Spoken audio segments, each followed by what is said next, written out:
ಆಂಗ್ಲ ಮಾಧ್ಯಮ ಹಿರಿಯ ಪ್ರಾಥಮಿಕ ಶಾಲೆ. ನಾನು 5ನೇ ತರಗತಿಯಲ್ಲಿ ಓದುತ್ತಿದ್ದೇನೆ. ಇಂದು ನಾನು 5ನೇ ತರಗತಿಯಲ್ಲಿ ಬರುವ ಮೊದಲನೆಯ ಪಾಠ ಒಟ್ಟಿಗೆ ಬಾಳುವ ಆನಂದ ಪಾಠವನ್ನು ವಿವರಿಸುತ್ತಿದ್ದೇನೆ. ಒಂದು ಹಳ್ಳಿ, ಅಲ್ಲಿ ರೈತನೊಬ್ಬನ ಹೊಲ ಇತ್ತು. ಅಲ್ಲಿ ಒಂದು ಬೇವಿನ ಮರವಿತ್ತು.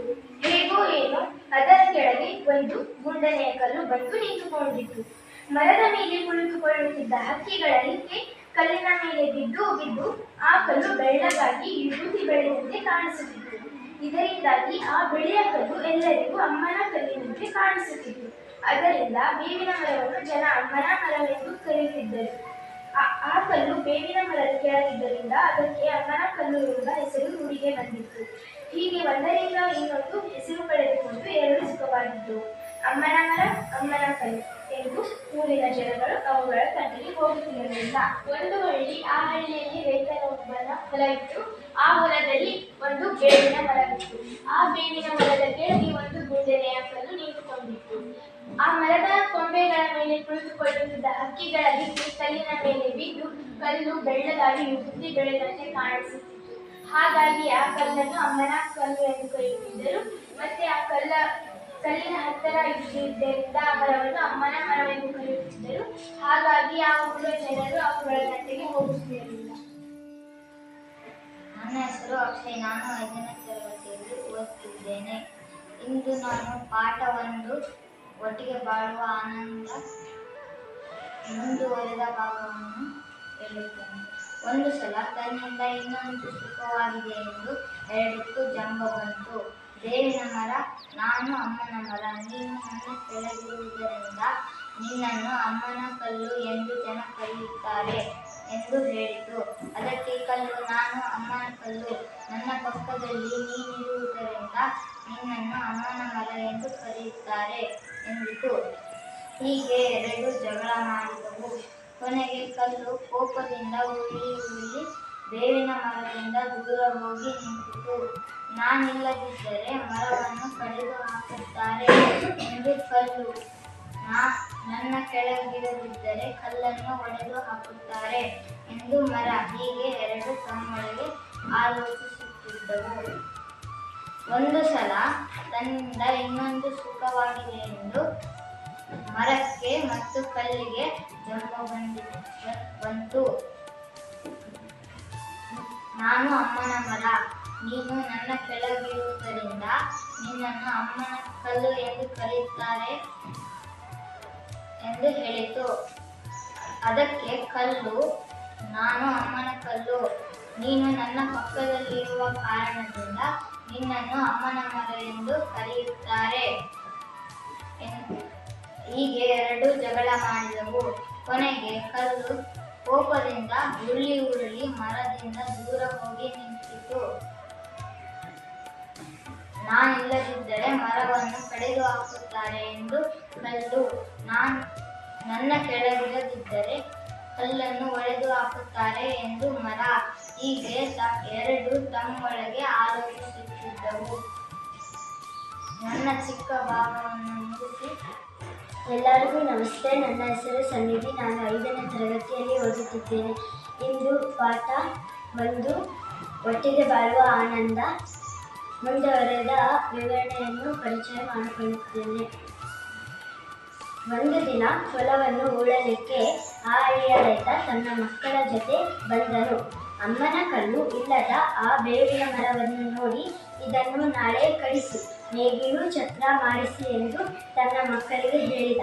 ಬೇವಿನ ಮರದಿಂದ ದೂರ ಬಿದ್ದಿದ್ದ ಕಲ್ಲನ್ನು ನೋಡಿ, ಈ ಕಲ್ಲನ್ನು ನಾಳೆ ಕಲ್ಲು ಹೊಡೆಯುವುದರಿಂದ ಒಡೆಸಿದರೆ ನೇಗಿಲನ್ನು ಕಟ್ಟಿ ಉಳಲು ಬರುತ್ತದೆ ಎಂದು ತನ್ನ ಮಕ್ಕಳಿಗೆ ಹೇಳಿದ. ಇದನ್ನು ಕೇಳಿ ಮರ ಮತ್ತು ಕಲ್ಲು ಎರಡೂ ಭಯದಿಂದ ನಡುಗಿದವು. ನಾವಿಬ್ಬರು ಒಬ್ಬರಿಂದ ಒಬ್ಬರು ದೂರವಾಗಿದ್ದರೆ ಜನರು ನಮ್ಮಿಬ್ಬರನ್ನು ನಾಶ ಮಾಡುತ್ತಾರೆ. ಆದ್ದರಿಂದ ನಾವಿಬ್ಬರು ಉಳಿಯುವುದಿಲ್ಲ ಎಂಬ ತಿಳುವಳಿಕೆ ಮರ ಮತ್ತು ಕಲ್ಲಿಗೆ ಬಂದಿತು. ರೈತ ಮತ್ತು ರೈತನ ಮಕ್ಕಳು ಅತ್ತ ಹೋಗುವುದನ್ನೇ ಕಾದಿದ್ದು. ಕಲ್ಲು ಬಲ್ಲ ಎಂದು ಬೇವಿನ ಮರವನ್ನು ಕೇಳಿತು. ಮರ ಬೇಗ ಬಾ ಎಂದು ಕಲ್ಲಿಗೆ ಹೇಳಿತು. ತಾನು ಇನ್ನೊಂದರಿಂದ ಸುಖವಾಗಿರುವುದು ಎಂದು ಈಗ ಎರಡಕ್ಕೂ ತಿಳಿಯಿತು. ಬೇವಿನ ಮರ ಮತ್ತು ಕಲ್ಲು ಮತ್ತೆ ಸ್ನೇಹಿತರಾದವು. ಒಂದು ದಿನ ಹೊಲವನ್ನು ಉಳಲಿಕ್ಕೆ ಆ ಹಳ್ಳಿಯ ರೈತ ತನ್ನ ಹೊಲಕ್ಕೆ ಬಂದನು. ಅಮ್ಮನ ಕಲ್ಲು ಇಲ್ಲದ ಆ ಬೇವಿನ ಮರವನ್ನು ನೋಡಿ ಆ ಮರವನ್ನು ನಾಳೆ ಕಡಿಸಿ ನೇಗಿಲು ಚಕ್ರ ಮಾಡಿಸಿ ಎಂದು ತನ್ನ ಮಕ್ಕಳಿಗೆ ಹೇಳಿದ. ನೇಗಿಲು ಚಕ್ರ ಉಳುಮೆ ಮಾಡಲು ಬಳಸುವ ಸಾಧನ. ದೂರ ಬಿದ್ದ ಕಲ್ಲನ್ನು ನೋಡಿ ಈ ಕಲ್ಲನ್ನು ನಾಳೆ ಕಲ್ಲು ಹೊಡೆಯುವುದರಿಂದ ಹೊಡೆಸಿದರೆ ನೇಗಿಲನ್ನು ಕಟ್ಟಿ ಉಳಲು ಬರುತ್ತದೆ ಎಂದು ತನ್ನ ಮಕ್ಕಳಿಗೆ ಹೇಳಿದ.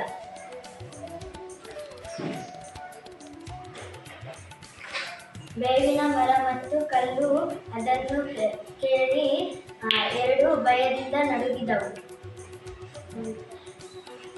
ರೈತ ಮತ್ತು ರೈತನ ಮಕ್ಕಳು ಅತ್ತ ಹೋಗುವುದನ್ನೇ ಕಾದಿದ್ದವು. ಕಲ್ಲು ಬಲ್ಲ ಎಂದು ಬೇವಿನ ಮರವನ್ನು ಕೇಳಿತು. ಮರ ಬೇಗ ಬಾ ಎಂದು ಕಲ್ಲಿಗೆ ಹೇಳಿತು. ನನ್ನ ಹೆಸರು ಸನ್ನಿಧಿ. ಒಟ್ಟಿಗೆ ಬಾಳುವ ಆನಂದ ಮುಂದುವರೆದ ಭಾಗವನ್ನು ನಾನು ವಿವರಿಸುತ್ತೇನೆ. ಮಾರನೇ ದಿನ ಮರ ಕಡಿಯುವವರು ಬಂದು ನೋಡಿದರು. ಕಲ್ಲು ಮರದ ಕೆಳಗೆ ಮೊದಲಿನಂತೆ ನಿಂತಿತ್ತು. ಅವರಿಗೆ ಮರ ಮತ್ತು ಕಲ್ಲಿನ ಬಗೆಗೆ ಭಯ ಭಕ್ತಿ ಉಂಟಾಯಿತು. ಇದು ಅಮ್ಮನ ಮರ, ಕಡಿಯುವುದು ಬೇಡ ಎಂದು ಹೊರಟು ಹೋದರು. ಕಲ್ಲು ಒಡೆಯುವರು ಬಂದು ಇದು ಅಮ್ಮನ ಕಲ್ಲು, ಒಡೆಯುವುದು ಬೇಡ ಎಂದು ಅವರು ಹೊರಟು ಹೋದರು. ಬೇವಿನ ಮರ ಮತ್ತು ಕಲ್ಲು ಕಂಟಕದಿಂದ ಪಾರಾದವು. ಈಗ ಎರಡೂ ಸಹ ಯಾರೂ ಭಯವಿಲ್ಲದ ಸುಖವಾಗಿದ್ದವು. ಹೀಗೆ ಎಲ್ಲರೂ ಒಟ್ಟಿಗೆ ಬಾಳಿದರೆ ಎಲ್ಲರೂ ಸುಖವಾಗಿ ಇರಬಹುದು. ಈಗ ಅವೆರಡು ಜೊತೆ ಆದಲ್ಲ, ರೈತ ಎಲ್ಲರೂ ಏನಿರ್ತಾರೆ, ಅದಕ್ಕೆ ಮಾರನೇ ದಿನ ಇದು ಮರ ಕಡೆಯವರು ಬರ್ತಾರೆ. ಅವ್ರು ಬಂದು ನೋಡಿದಾಗ ಇದು ಇಲ್ಲಿರುತ್ತೆ, ದೂರ ಇದ್ದಿದ್ದು ಇಲ್ಲಿಗೆ ಬಂತು ಅಂತ ಅವರು ಶಾಕ್ ಆಗ್ತಾರೆ. ಶಾಕ್ ಆಗಿ ಏನಂತಾರೆ, ಓ ಇದು ದೇವರು ಹೊಡೆದಾಡ ಅಂತ ಮನಸ್ಸಿನಲ್ಲಿ ಉಂಟಾಗುತ್ತೆ. ಅವರಿಗೆ ಭಯ ಭಕ್ತಿ ಎಲ್ಲ ಉಂಟಾಗುತ್ತೆ. ಅದಕ್ಕೆ ಇನ್ನ ಕಡೆಯೋದು ಬೇಡ, ಹೊಡೆಯೋದು ಬೇಡ ಅಂತ ಇದು ಮಾಡ್ಕೊತಾರೆ. ಅದಕ್ಕೆ ಅವು ಕೈ ಮುಗಿದು ಹೋಗ್ಬಿಡ್ತಾರೆ. ಅವಾಗ ಇವರು ಕಲ್ಲೊಡೆಯರು ಬರ್ತಾರೆ. ಬಂದು ಕಲ್ಲು ಈ ಕಡೆ ಐತಲ್ಲ, ಇಲ್ಲೇ ಬಂತು ಅಂತ ಹೇಳಿ ಅವರು ಕೂಡ ಆಲೋಚಿಸ್ತಾರೆ. ಅವಾಗ ಮತ್ತೆ ಅವರಿಗೂ ಕೂಡ ಭಯ ಭಕ್ತಿ ಉಂಟಾಗಿ ಅವರು ಕೂಡ ನಮಸ್ಕಾರ ಮಾಡಿ ಹೊಡೆಯೋದು ಬೇಡ ಇನ್ನ ದೇವರಿದು ಅಂತ ಹೇಳಿ ಹೋಗ್ತಾರೆ. ಅವಾಗ ಇವರಿಬ್ರು ಇರ್ತಾರಲ್ಲ, ತುಂಬಾ ಖುಷಿ ಪಡ್ತಾರೆ. ಒಂದು ಕಂಠದಿಂದ ಪಾರಾದವರು. ಅದಕ್ಕೆ ಈ ಗದ್ದೆ ಒಂದು ಮೂಲ ಏನಂದ್ರೆ, ಎಲ್ಲರೂ ಒಟ್ಟಿಗೆ ಇದ್ದಿದ್ರೆ ಸುಖವಾಗಿರ್ಬೋದು. ದೂರ ಆದ್ರೆ ಕಂಟಕಗಳು ನಮ್ಮ ಹಿಂದೆನೇ ಇರ್ತವೆ. ಹೀಗೆ ಹೇಳುತ್ತಾ ನನ್ನ ಗದ್ಯವನ್ನು ಮುಗಿಸುತ್ತೇನೆ. ಧನ್ಯವಾದಗಳು.